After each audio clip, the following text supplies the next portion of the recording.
நமது மாண்புமிகு தமிழக அவர்கள் ராகுல் காந்திஜி அவர்களுடன் பீகாரில் இந்த பர்டிகுலரா இந்த ஓட் சோரிக்கு எதிரான இந்த யாத்திரையில் அவர் கலந்து கொண்டுள்ளது ஒரு பெரிய வரவேற்பை பெற்றிருக்கிறது.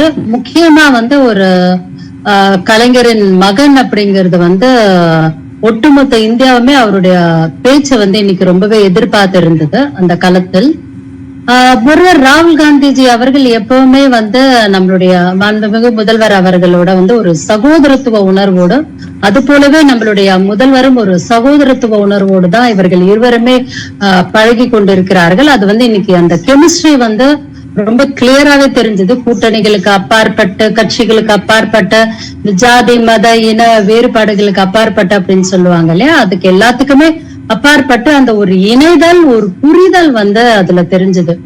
ஒட்டுமொத்தமா நம்மளுடைய இந்திய நாடு, நம்மளுடைய ஜனநாயகம், நம்மளுடைய கான்ஸ்டிடியூஷன், நம்மளுடைய இந்திய அரசமைப்பு சட்டத்தை RSS இடமிருந்து பாதுகாப்பதற்கு என்னவெல்லாம் முயற்சி ஒரு கூட்டணி கட்சிகள் எடுக்க முடியுமோ அத்தனை முயற்சிகளும் எடுப்பதில் நாங்கள் எல்லாரும் உறுதுணையாக இருக்கின்றோம் என்பதை இந்த யாத்திரால பல முதல்வர்கள் கலந்து கொண்டு, பல கட்சிகளை சார்ந்த மாநில ஆளுமைகள் கலந்து கொண்டு அதை பிரதிபலித்திருக்கிறார்கள்.